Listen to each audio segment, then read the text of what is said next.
a podcast by Cipra. Il podcast della Cipra. Le podcast de la Cipra. Der Cipra Podcast. Ciprim Podcast. Interviews, background talks, and voices from all Alpine countries. Listen to this and more in the podcast of the International Commission for the Protection of the Alps, www.cipra.org/podcast.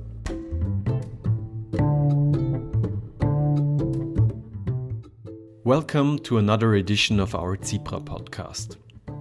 Transport and mobility is one of the main causes of climate change. In the Alps, almost 30% of all greenhouse gases can be attributed to transport. And both passenger and freight traffic volumes are rising continuously. Travel through the Alps by train in a climate-friendly way with our project Alpine Interrail, also known as YOALIN. Young adults traveled through the Alps by train in the summer of 2018 and 2019, making first-hand experiences with climate change and sustainable mobility. But what is really needed for climate-friendly travel in the Alps? On December 9th, 2020, young people discussed this with political representatives of environmental ministries from Slovenia, Austria and Germany, and also with Mariana Elmi from the Alpine Convention. The discussion took part during the AlpWeek Intermezzo. During the next half hour, you will hear the first part of this discussion, hosted by Magdalena Christandl, one of the first YOALIN-travellers.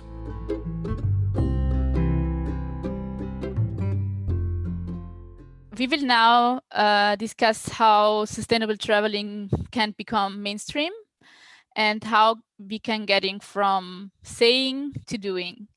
So I would like to welcome some YOALIN partners from the very first beginning. I would like to welcome Katharina Zwettler from the Austrian Federal Ministry for Climate Action, Environment, Energy, Mobility, Innovation and Technology. I would like to welcome Blanka Bartol, Slovenian Ministry of Environment and Spatial Planning. I would also like to welcome Markus Becker, Federal Ministry of Environment, Nature Conservation and Nuclear Safety from Germany, and Mariana Elmi, Permanent Secretary of the Alpine Convention. Hello, and thank you to taking your time. And I would also like to welcome the YOALIN-travellers. They will be part of the discussion as well. So from the YOALINs, they're here Nicolas, Matevz, Natael, Laura, Eva and Luisa. Hello, everybody. So I hope everybody can hear us and is able to discuss with us. I would like to start with the first question, probably Mariana Elmi. Welcome and thanks for your time. Thanks for having me. Mariana, at some point the COVID crisis will be over.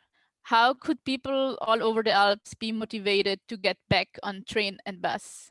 This is really $1 million question, I have to say, but I think that a main issue will remain safety. So COVID will hopefully very soon, we hope, go away, but I think that the concerns related to safety will probably not in the public and in the people. So much of it will have to do with how transport companies will deal with safety on public transport. But this is not the only side of the coin. I think that a main issue will be flexibility. So we have learned a lot with COVID, and we also have learned, for example, that maybe we don't need all to be in the office at the same time at 7:30 in the morning, and we don't need to all travel for holidays in the same week of the year and go to the same place. So I think this combination gives us the potential to find safe and flexible solutions for public transport. And we could, for example, think about lowering capacities of means of transport, but increasing the frequencies.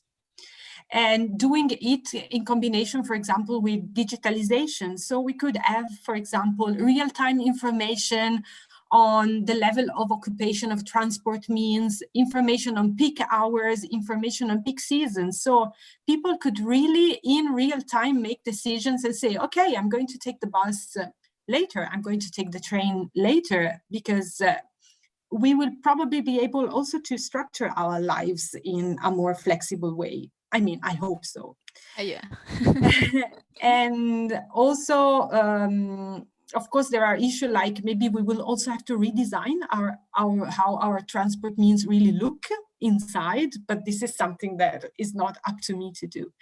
And I think one very important we're talking about trains here, but I think one mean of transport that has emerged as very important during the COVID pandemic is bikes.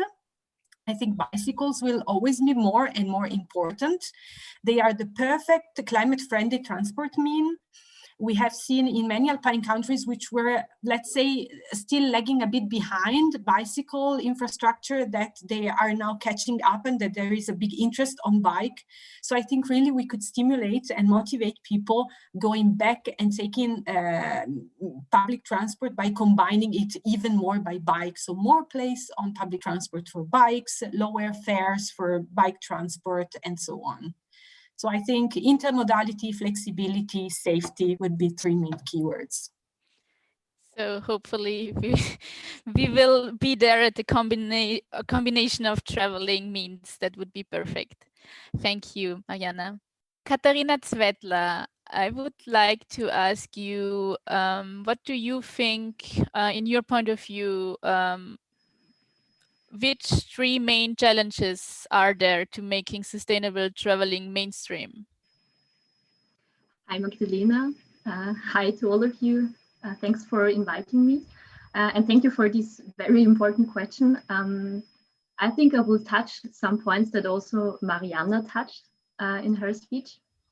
The three main challenges in my point of view are: the first is the uneven distribution of access to means of sustainable transport in the sense of public transport. And I mean in concrete, urban versus rural areas.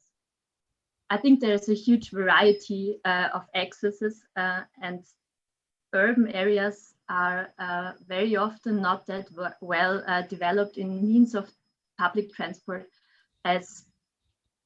or the other way around, sorry, rural areas are not that much developed as urban areas. The second challenge that I would like to mention is the challenge of creating comfort. We all love comfort, I guess. And for instance, comfort in the sense of public transport or sustainable means of transport means increasing intervals for public transport, supporting interfaces, and the use of different means of public transport. For instance, bike storages at train stations, or the opportunity, the possibility to take your bike into the train and into the bus to manage the last mile without public transport. And the third challenge, in my point of view, is a quite big one, and a challenge we are very often facing when talking about sustainability. This challenge is awareness raising and changing the mindset. And I would like to mention two different topics in that sense, which are all combined in saying, do not always search for the most comfortable way. I know we all love comfort, but the way of traveling that fits to your personality. I have two examples prepared. For instance, ask yourself, do I love the feeling of cold wind on my face in winter?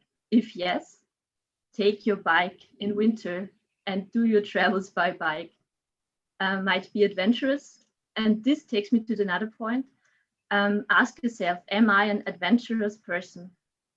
Ask yourself, maybe, can I forget the last mile? Because if you start thinking, you can also change your mindset by saying there is no last mile, in case you define the whole route as your adventure. For instance, your trip into the mountain starts at your doormat.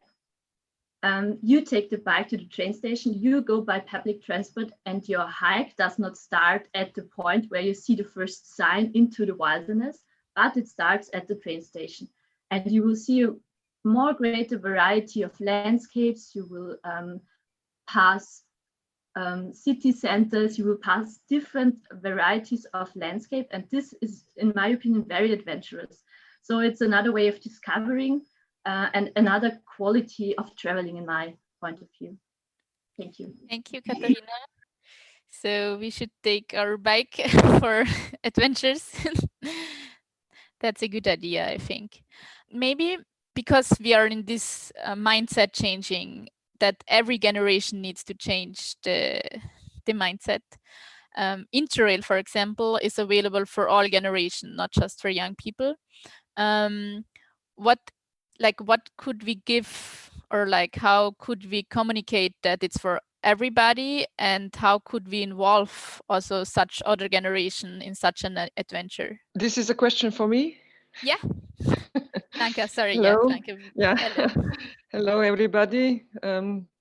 From Slovenia. I think that one of the first things that, you asked about incentives, but I think that no incentives can work if there is not a head which is willing to go for such a sustainability travel. So that means that Katharina already mentioned it, change of a mindset.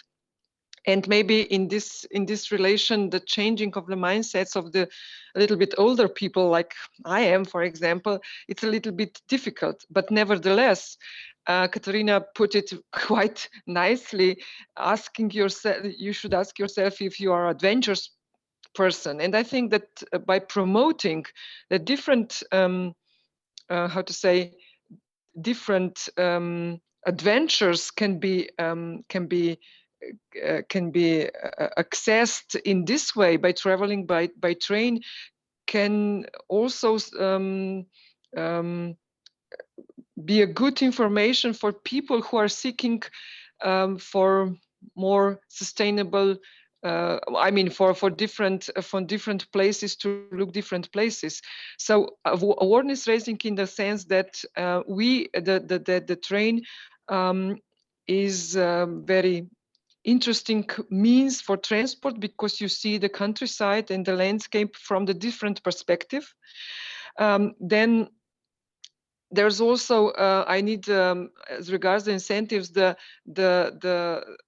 touristic programs should be adapted to this type of traveling. I mean, we are not we developed this machinery of tourism. Economy is quite vast. I mean, quite big and strong, but it should take into account these possibilities. Of course, it is not always.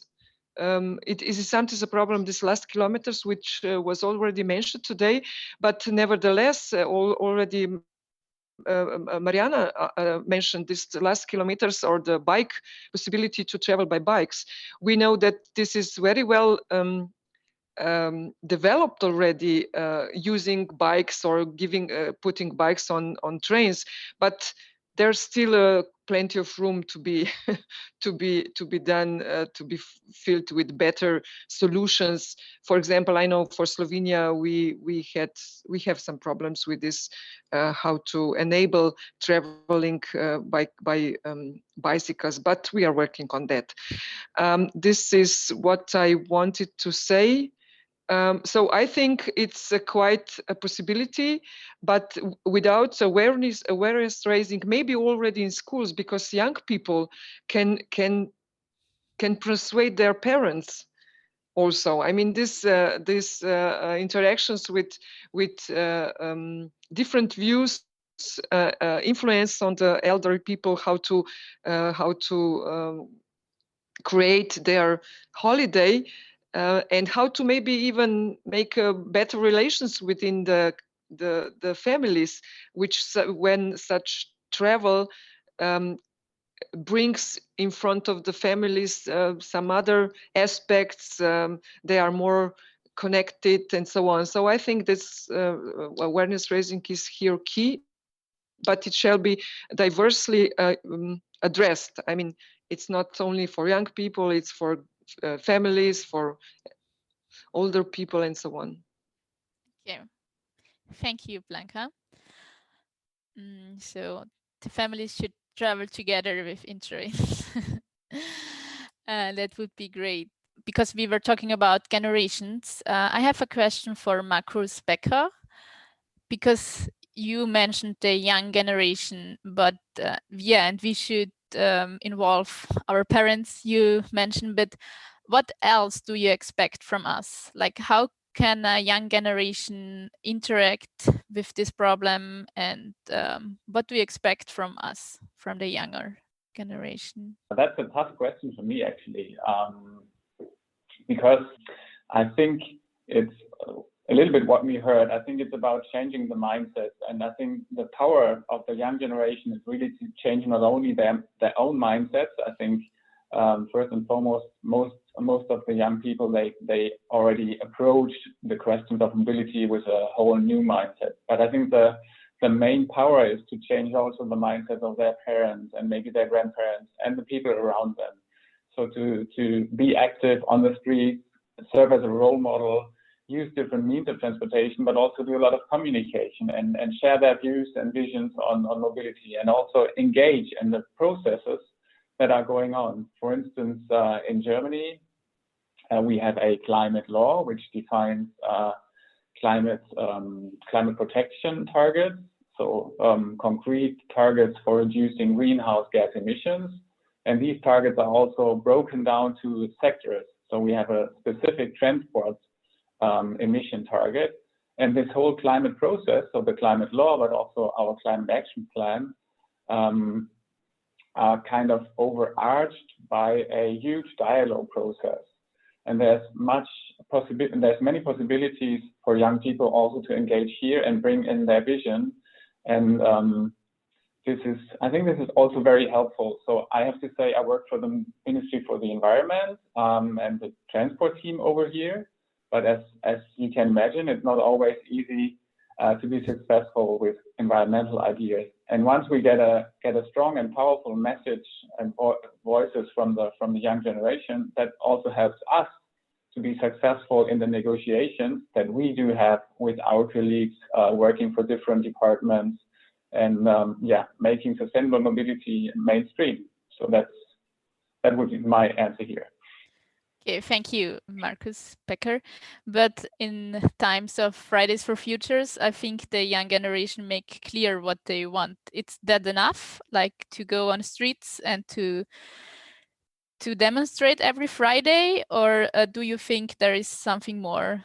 I think it cannot be underestimated what the Fridays for Future did and is still doing. And I think that really helped much. Once you have politicians and decision makers sitting around the table over here in Berlin, for instance, and there's huge protests, and the politicians and decision makers know that in the evening news and everywhere where people check the news, there will be reports on the demonstrations.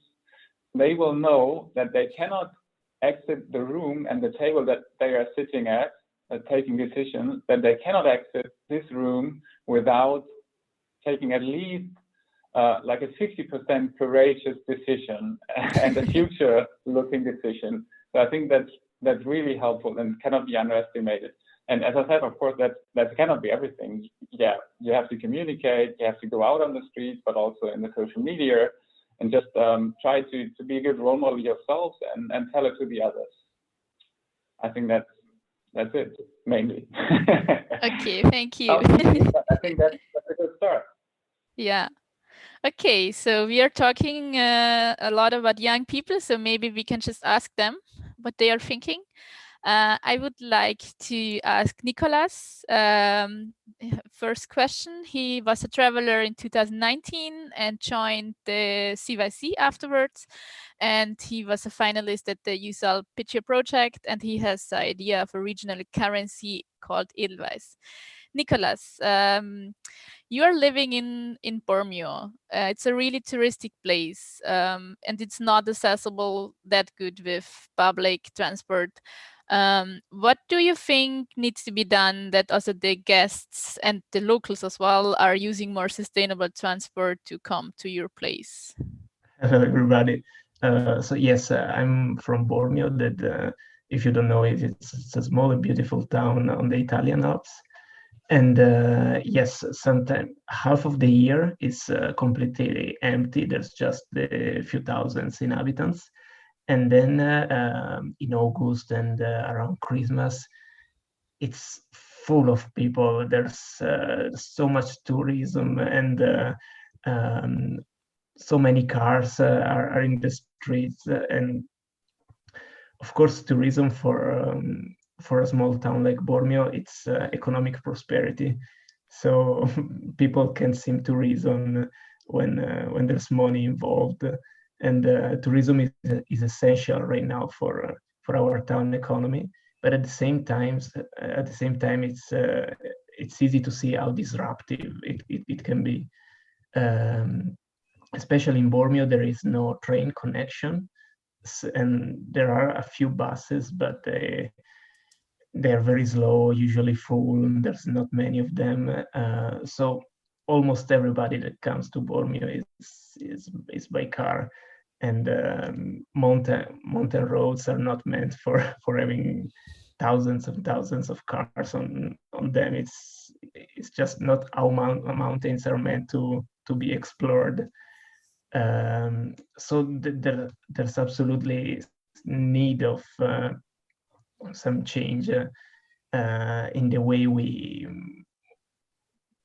tourism is taught. For example, we need to educate travelers. For example, as it was said before by Mariana, not to travel everybody in exactly the same week of the year. We need some more conscious travelers, as for example, that's what YOALIN does, because when you travel, thinking what impact does your journey brings to the area you're visiting, you kind of think differently.